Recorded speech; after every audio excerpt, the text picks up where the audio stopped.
oh my gosh, I'm feeling so good today because first of all, the curls is popping. And you know when the curls be popping, you just already be feeling like a superstar.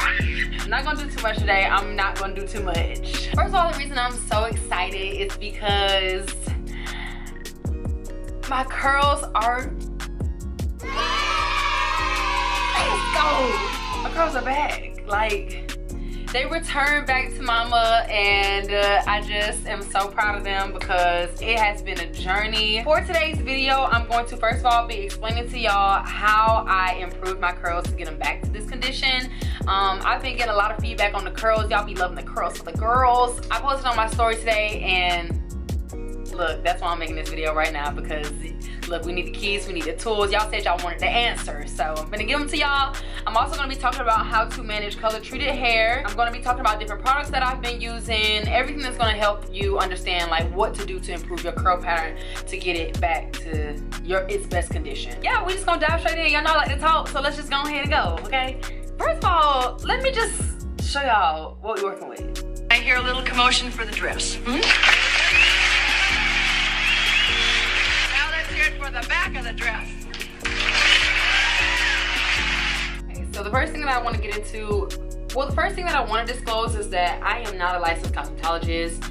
I'm not a professional colorist or anything like that. So a lot of this stuff is like very beginner friendly knowledge. Like, look, the tips that I give you are based on what works for me. You know what I'm saying? This may not work for everybody, but this is what's working for me, and I know for sure this will work for somebody else. So just want to disclose that. But the first thing I want to get into is the obvious, which is that I have color treated hair. My hair is now more of like an ashy blonde brown. I've had various tones of like browns and blondes, so my hair is pretty much used to color, but I had to learn how to manage my treatment and how to manage it better because I was just doing the bare minimum. So one of the main things that I get asked all the time is like, how is your moisture retention and how is your hair with like dryness with color? I will honestly say that, and all the times that I've dyed my hair, I really haven't dealt with damage, but I think it's because of the fact that like my hair has a high moisture level. Like my scalp just holds a lot of moisture, and I really don't have an issue with like dryness or anything like that. When I dyed my hair this time, y'all, I did this color myself. First of all,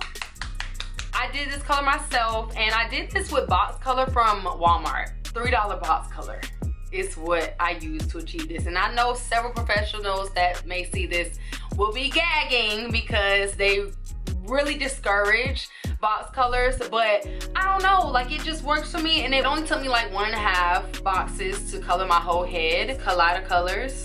It's the blue powder bleach, and my sister actually had this because she was using this to bleach her knots and her wigs, but I'm like, blue powder bleach, this is actually exactly what I need, because if I want to achieve more of like an ashy color, I'm going to go with a blue powder base. The blue hue really contributes to like the ashiness in your hair. So I also went in with this developer. It was 40 volume, but it was more of the crystal clear peroxide. So this supposedly helps the color take faster, or the bleach take faster. And I had a great experience with it. I actually recorded it, y'all. It was crazy because I had no idea what I was doing, but I was just kind of like watching YouTube as I was going along and just kind of like making sure that I started from the back of my hair, like from the bottom to the top. That way, like I wouldn't completely touch the roots. Yeah, I do still have roots. So I made sure that I was just like mindful of how close I wanted to get to the hair. But I'm gonna be honest with y'all, my hair was starting to turn green. Like it was turning green in some areas. Like even online it said that that is going to be the tone of your hair when it's trying to get to an ashier state anyway. Like your hair is more in the green color palette than it is in the orange and red color palette. And with me having more of like a red undertone, like that was a goal. Like that was okay. I've tried using regular white bleach, but it just always gives me a brassy blonde. Every time I'm using white bleach, it's a brassy blonde. So if you have a red undertone, if you have more of a brassier undertone, you want to make sure you are getting blue bleach. That is the main key to achieving that ashy tone color. So write it down. Next, let's just go ahead and talk about the products and the routine that I have now for this color treated hair. Before, I was kind of using products that kind of have always worked well with my natural hair, but my hair is no longer in a natural state. I didn't realize the difference in my hair texture if I started getting products that catered to hair color and chemical treatment, you know? So what I've been using Let me show y'all what I've been using versus the new routine that I started, because today's hair is from a whole new routine, but I do want to show you what I've been using so that way you can know like these are great products that'll work for you as well. So if you know me and if you've been following my channel, you know my old faithful is Creamy Nature products. I absolutely love them. I stand by them. 100% Creamy Nature is that deal. Like, I've been using Creamy Nature since birth, truly. When they had the orange bottle with the, what was it? The orange bottle with the yellow top? Yeah, back then. First of all, I just want to say my hair type is kind of like a 3C. Some different areas like the back could be given kind of 3-4ish, but my hair is mainly kind of like 3C. So Creamy Nature works very well with 3C hair. It works really well for like soft textures. I want to say it's a universal brand. It probably works well with any hair type, but just based on what I've been able to see, like it works very well with my family. Get into it, because this collection is just gold. It smells amazing. It is really good for dry or damaged hair. It is really good for like hydration. These products are great for hydration.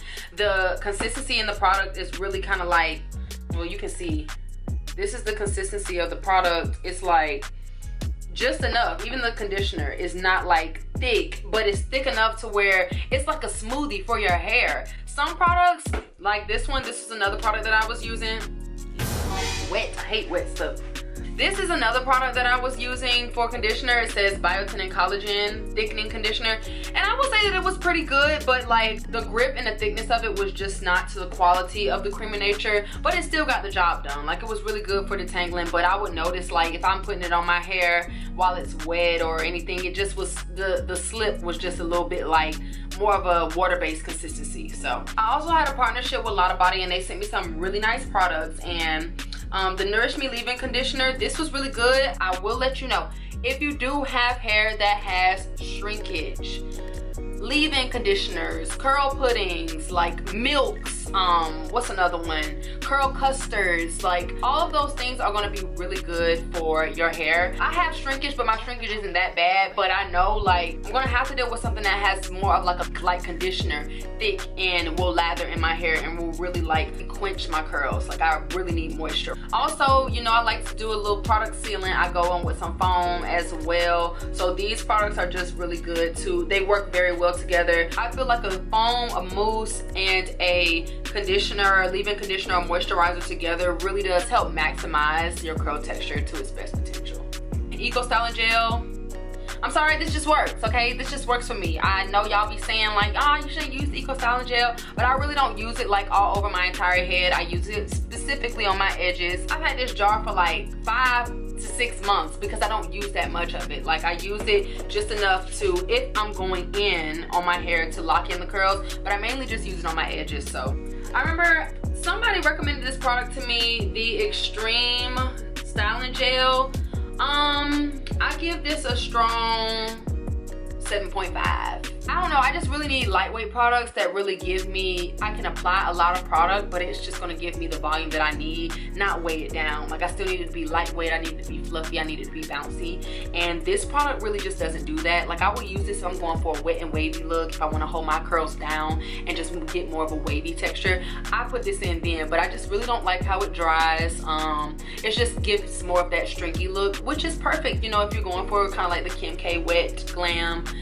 This is good for that. Okay, so those are all the products that I was using for my hair. They are very affordable. You can find them at your local Walmart, Target, beauty supply stores, and they are affordable. Like I said, all of those products are less than $10 each. So if you want to go get something that's quick and easy for you and you just want to try out some stuff, go try those products out. I definitely think that they could work for you, but I'm going to also talk about what is better for your hair and what also gives you the best results. I also want you to be mindful that management is not just what you are using on your hair, but it is what you are doing with your hair as well. I was a scrunchie user for a very long time, using these kind of rubber bands to help hold my hair, especially at night. I would go to sleep with these kind of rubber bands. First of all, if they stretch to here and they finish here, they're pretty tight on your hair, and especially with this kind of material, I didn't realize, like, me wearing it in a bun all the time and me going to sleep with like a high pineapple, it was pulling my hair out. I was having breakage at this part, like breakage, as you can see, this part is shorter.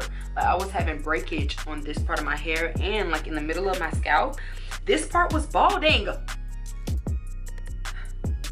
I've always had tender scalp. That's another thing. Like, so many things play a factor into your hair texture, your hair type, what your hair can take, your hair retention, all that stuff. And I was very tender-headed. Like, the type of utensils we was using skinny tooth comb. Boy, this comb right here, if you know, you know. Like, being a little girl with this comb, even though they be saying wide tooth combs help your hair, when you have a tangle that's dry, this is gonna hurt like hell. And I'ma just say it, like, this comb, oh my gosh, this comb has really just put me through. I've been popped in the head with this comb. This comb done, thank God we've gotten better. Our relationship is much better now, but God, please. With me being tender-headed and with my hair being of a finer texture, and when I say fine, y'all, I need y'all to understand, like, if you look at this cord, this headphone cord right here, the one to this side, and if you look at the charger on this side, you can see that this cord is just a little bit more finer. As you can see, it's even floating different. Like,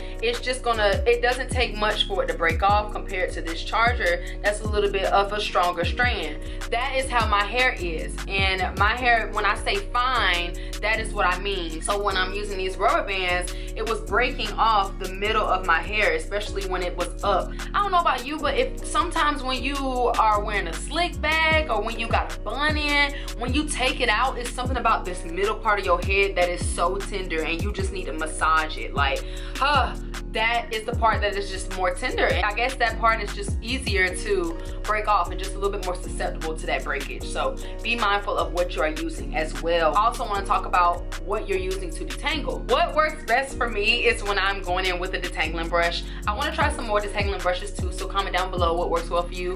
I've used a dimming brush. I don't like the way it makes my curl pattern because that brush is harsh. Y'all was coming for me when I was using a paddle brush and then said use a dimming brush. That brush is very much harsh on my hair. This brush though works very good for me for whatever reason. Like, it detangles so fast. Like, I use this when my hair is wet or dry. So this really works well for me. I know you can find this on Amazon for like $7, and sometimes it's in the dollar store. So definitely not only what you're using, but how you're using it and how you're managing your hair is important as well.